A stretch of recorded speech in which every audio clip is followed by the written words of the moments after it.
Hi friends, I am Pankaj Awasthi, your English teacher. Our today's topic is simple past. As you all are watching, simple past, साधारण भूतकाल की घटना, बीते हुए समय की घटना, इस पे हम बात करेंगे। हमारा पिछला वीडियो लेक्चर जो है वो पास्ट इंडेफिनिट के ऊपर है। पास्ट इंडेफिनिट रियल क्या होते हैं? पास्ट इंडेफिनिट सिर्फ वो होते हैं जो एक बार की घटना होती है, जिसके लास्ट में आपको मिलता है या ई ए। सो सिंपल, आप उस वीडियो को वॉच कर लेते हैं तो ये आपको ज़्यादा बेहतर तरीके से समझ में आएगा। और वीडियो के एंड में मैं आपको कुछ स्पेशल बताने वाला हूँ, इसलिए पूरे वीडियो को बड़े ही ध्यान से वॉच करिएगा आप लोग, तो आपको कुछ समथिंग न्यू, आई होप आज आपको कुछ मिलेगा। ओके, आज हम पास्ट की रेपिटेशन ऑफ एक्शन की बात करने वाले हैं।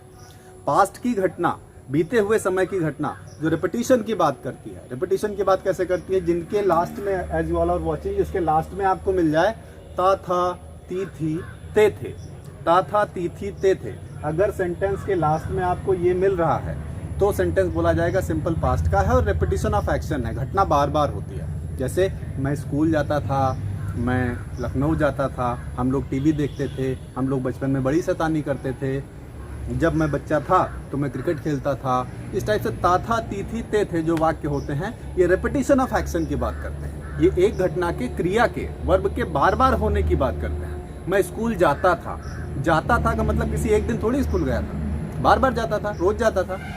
तो ता था, ती थी, ते थे एक दिन की घटना की बात ही नहीं करते हैं, ये रेपिटेशन की बात करते हैं, घटना के बार बार होने की बात करते हैं। Okay, let's focus.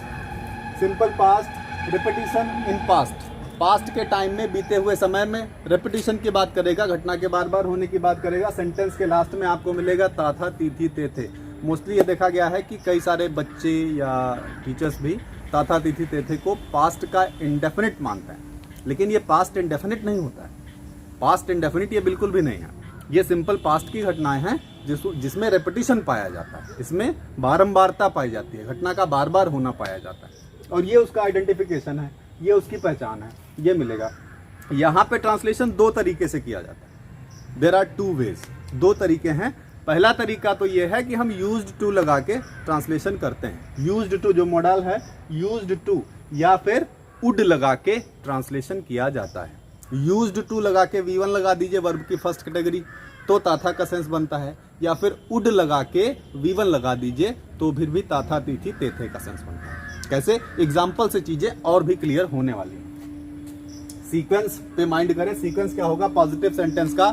जब सेंटेंस पॉजिटिव होगा तो सीक्वेंस सबसे पहले लगाया जाएगा सेंटेंस का सब्जेक्ट जो करता होता है, फिर वुड लगाया जाएगा पास्ट में, ता था, ती थी, ते थे वाले वाक्यों में, फिर मॉडल लगाई जाएगी वुड, फिर वर्ब की फर्स्ट फॉर्म लगाई जाएगी, उसके बाद ऑब्जेक्ट अगर है तो, और फिर कॉम्प्लीमेंट अगर है तो। सेंटेंस में जरूरी नहीं है, अगर है, ये चीजें कंपलसरी हैं। सब्जेक्ट, वुड, V1, इतना पार्ट कंपलसरी है। इसके बाद ऑब्जेक्ट और कॉम्प्लीमेंट अगर है सेंटेंस में तो लगाया जाएगा। ओके, अब ये जो आपको थर्ड लाइन दिख रही है, difference between physical action and state, difference between physical action and state, इस लाइन की बात हम लोग बाद में करेंगे, क्योंकि सारी बातें अभी हम फिजिकल एक्शन पे ही करने वाले हैं। दो तरह की क्रियाएं होती हैं। क्रिया दो तरह की होती है। एक तो फिजिकल एक्शन जहां पे हमारा शरीर कोई काम करता है, और एक स्टेट होती है स्थिति, परिस्थिति, कंडीशन, जहां पे शरीर कोई काम नहीं करता है, सिर्फ एक स्थिति की बात की जाती है। जैसे मान लीजिए हम कहें कि हम लोग पहले मुंबई में रहते थे, हम लोग पहले मुंबई में रहते थे, तो सोचिए इसमें बॉडी ने क्या काम किया, शरीर ने कोई काम किया? रहते थे। रहना एक कंडीशन है, एक स्टेट है, एक स्थिति है, रहते थे वहाँ पे। कुछ आना जाना, खाना पीना, उठना बैठना, मारना पीटना, खेलना कूदना, ऐसा थोड़ी कुछ है। शरीर, शारीरिक क्रिया कुछ भी नहीं बता रही है। हम लोग वहाँ रहते थे, या मैं तुम्हें अच्छी तरह जानता था, मैं तुम्हें जानता था, तो जानता था वाली सिचुएशन में बॉडी ने क्या किया? बॉडी ने कुछ नहीं किया वहाँ पे। तो ये स्टेट वाले वाक्य होते हैं जहाँ पे बॉडी कोई क्रिया नहीं कर रही है, फिजिकल एक्शन नहीं हो रहा है। इनका ट्रांसलेशन दूसरे मेथड से है। इस लाइन पे फिलहाल हम लोग अभी लास्ट में बात करेंगे, इसीलिए मैंने पहले आपको बता दिया कि पूरे वीडियो को आप लोग बड़े ध्यान से वॉच करें, कहीं पे आप स्किप नहीं करेंगे, पूरे वीडियो को ध्यान से वॉच करें, बेहतर समझ में आएगा, आई होप। चलिए एग्जाम्पल्स की बात करते हैं। पहला एग्जाम्पल जैसा कि सामने लिखा है, मैं बचपन में रोज मंदिर जाता था। मैं बचपन में रोज मंदिर जाता था। तो ये जो सेंटेंस ता था के ऊपर खत्म हो रहा है, ये पास्ट का इंडेफिनिट नहीं होता है। इसमें रेपिटेशन ऑफ एक्शन, मैं बचपन में रोज मंदिर जाता था, तो मंदिर किसी एक दिन गया था या जाता था, रेगुलरली जाता था, तो ताथा जहाँ पे आ जाएगा वहाँ रेगुलरली होता था काम, ऐसा पता चल जाता है तुरंत।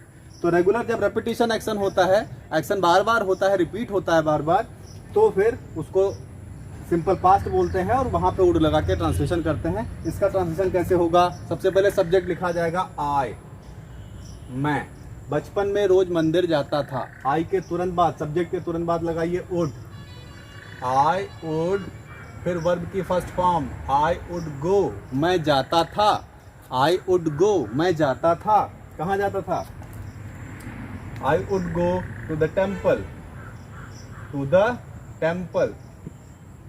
जब कहीं भी हम लोग जाते हैं, जाने के लिए प्रीपोजिशन टू का यूज होता है। कहीं भी जाते हैं, डजंट मैटर कहाँ जाते हैं, कहीं भी जाते हैं अगर हम लोग, जाने के लिए टू, आने के लिए फ्रॉम, ये प्रीपोजिशन के चैप्टर में फाइनल होगा, लेकिन जाने के लिए हम लोग टू लगाएंगे। I would go to the temple, मैं मंदिर जाता था, यहां तक ट्रांसलेशन हो गया। अब बचा क्या?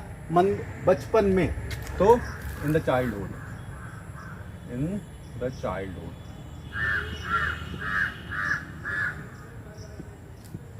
आई would go to the temple in the childhood, I would go, मैं जाता था, टू द टेम्पल, मंदिर, इन द चाइल्डहुड, बचपन में, मैं बचपन में मंदिर जाता था। इस तरह से ट्रांसलेशन किया जाएगा। वर्ब की सेकंड कैटेगरी नहीं लग जाएगी, ये पहले के वीडियो में आपको बताया जा चुका है। सेकंड कैटेगरी जब आप लगा देते हैं तो फिर या ई ए का सेंस बनता है, ताथा का सेंस नहीं बनता है। ताथा यहाँ पे लिखा हुआ है ताथा, इसलिए वुड का यूज किया जाएगा। I would go to the temple in the childhood, मैं बचपन में रोज मंदिर जाता था।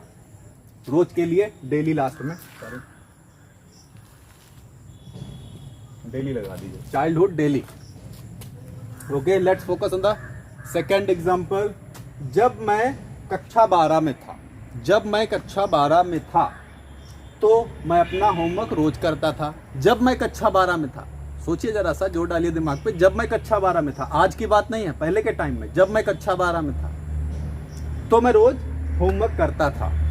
करता था यानी सोचिए एक दिन का काम है या रेगुलर का काम है, पास्ट के टाइम, बीते हुए समय की बार बार की घटना, ऐसी घटना जो बार बार होती थी, ऐसी क्रिया जो बार बार होती थी, तो फिर ताथा तीथी तेथे का यूज होगा और इस पोजीशन में वुड का यूज किया जाता है। तो सबसे पहले पहली जो क्लास है, जब मैं कक्षा 12 में था, when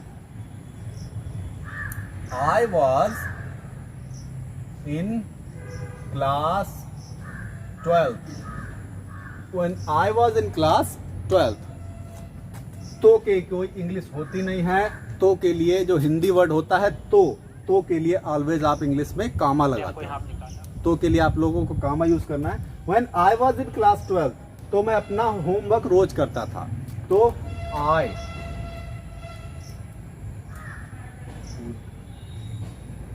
I would do my homework daily.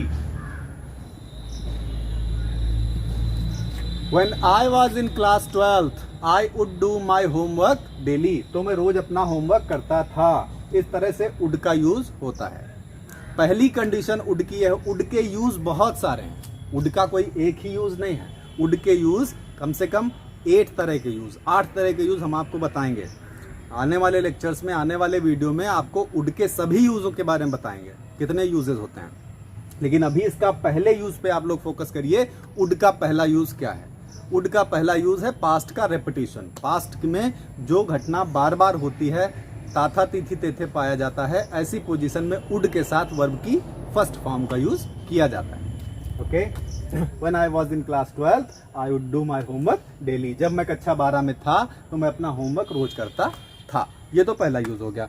I hope आपको यहां तक समझ में आया होगा। लेकिन अब हम लोग यूज्ड टू कहां पे लगा सकते हैं? वुड की जगह पे हम लोग यूज्ड टू का कैसे यूज कर सकते हैं? दोनों टॉपिक हैं, use of used to and would, दोनों टॉपिक हैं। हम लोग कैसे यूज कर सकते हैं? देखिए,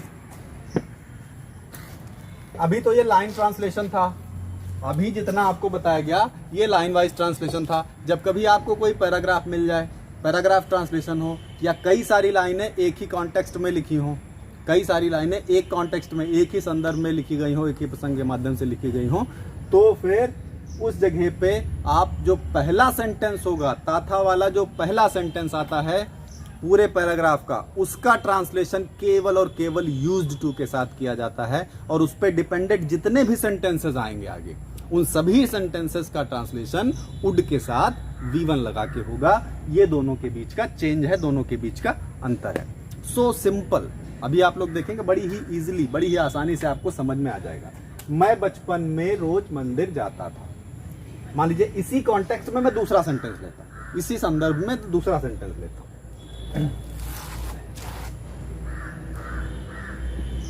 मैं वहां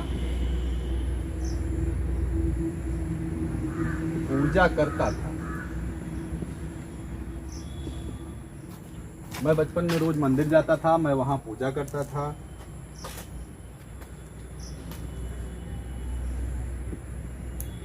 मैं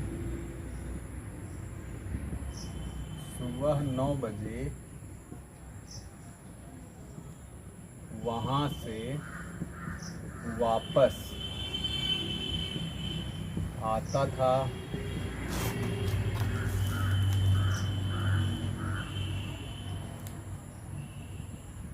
फिर मैं स्कूल जाता था। चलिए इन सेंटेंसेस को ध्यान से देखिए। ये एक ही रेफरेंस में लिखे गए हैं, एक ही रेफरेंस में लिखे गए हैं, एक पैराग्राफ टाइप का। इसके बाद हम चाहे जितने सेंटेंसेस जोड़ते चले जाएंगे नीचे, इसी आधार पे, इसी रेफरेंस पे हम चाहे जितने सेंटेंसेस जोड़ते चले जाएंगे, सबका ट्रांसलेशन वुड के साथ होगा। केवल और केवल जो पहला सेंटेंस आएगा ताथा तिथि तेथे वाला, जो पहला सेंटेंस आएगा उसका ट्रांसलेशन हम लोग यूज्ड टू के साथ करते हैं। यूज्ड टू ऑलवेज पास्ट की हैबिट को दिखाता है, आदत को दिखाता है। जैसे ताथा तिथि तेथे, या किया करता था, आया करता था, जाया करता था, खाया करता था, मारा करता था, पीटा करता था, पढ़ा करता था, देखा करता था, खेला करता था, बनाया करती थी, खाया करती थी। तो ये जो या ताथा, या तिथि, ए ते थे, इस पोजीशन के जो सेंटेंसेस होते हैं, इन सब में यूज्ड टू का प्रयोग किया जाता है। ऐसी पोजीशन में जो पहला सेंटेंस आएगा, मैं बचपन में रोज मंदिर जाता था, तो हो जाएगा I used to go to the temple daily in the childhood.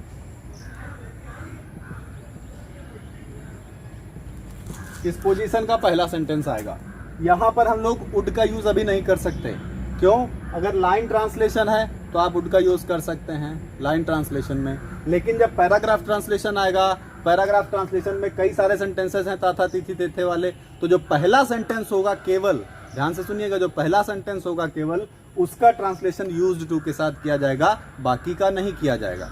बाकी करेंगे तो ऑड लगता है। ये मॉडर्न इंग्लिश नहीं है, बाकी ये ओल्ड इंग्लिश में चला जाता है। मॉडर्न इंग्लिश में पहले सेंटेंस का खाली ट्रांसलेशन यूज्ड टू के साथ है। मैं बचपन में रोज मंदिर जाता था, I used to go to the temple. मैं बचपन में to the temple daily in the childhood, मैं बचपन में रोज मंदिर जाता था।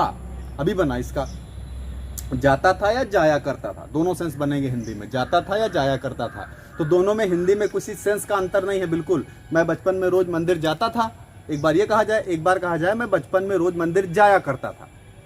तो जाता था और जाया करता था, दोनों में चेंज क्या आया, फर्क क्या आया? बात को चाहे ऐसे कहा जाए चाहे वैसे कहा जाए, बात एक ही है कि घटना बार बार होती थी, क्रिया जाने की क्रिया बार बार होती थी, रेगुलरली होती थी। इस पोजीशन में पहला सेंटेंस यूज्ड टू के साथ, दूसरा सेंटेंस मैं वहां पूजा करता था, मैं वहां पूजा करता था।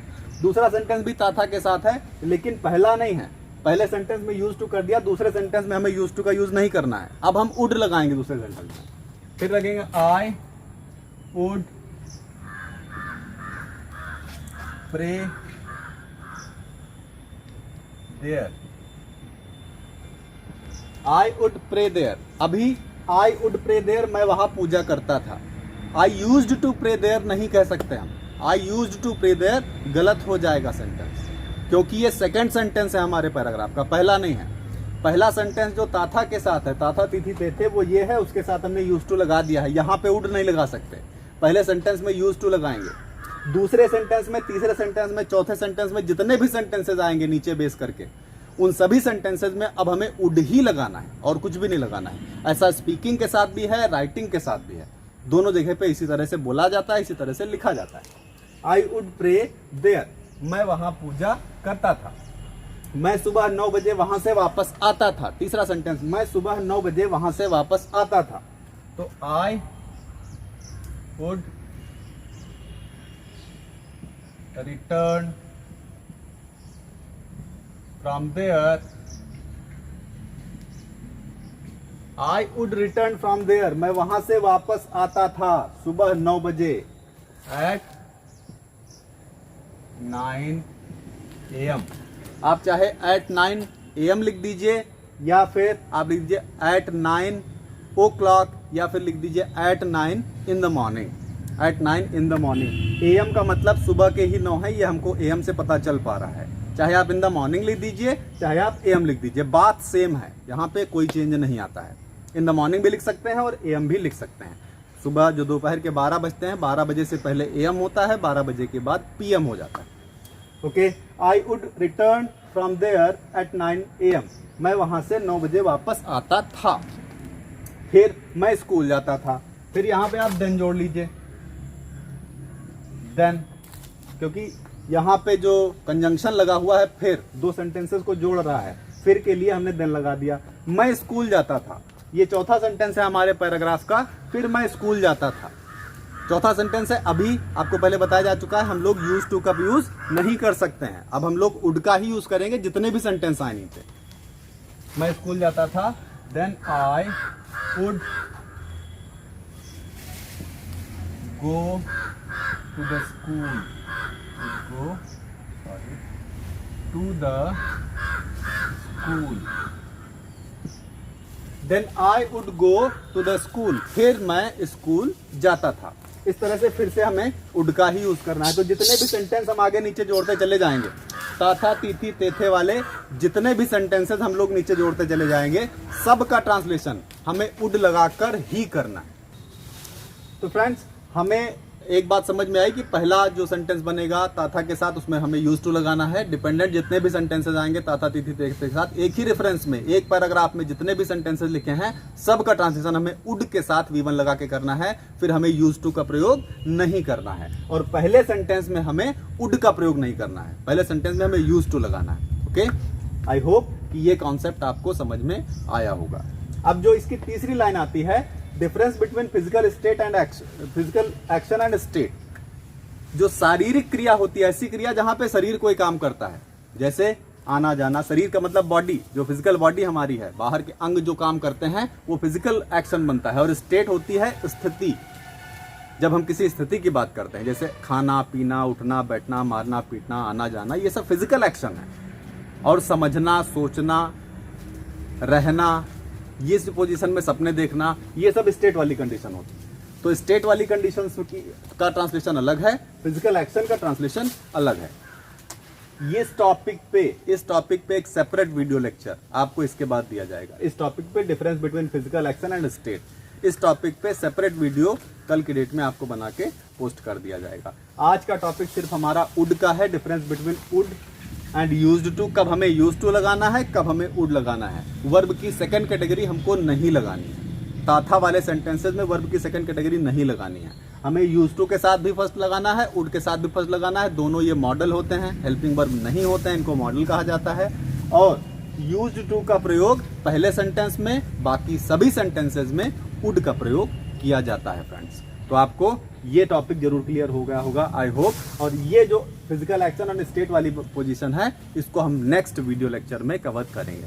ओके, तब तक के लिए आप लोग वीडियो देखते रहें, वीडियो को लाइक करें, शेयर करें, हमारे चैनल को सब्सक्राइब करें। Thank you.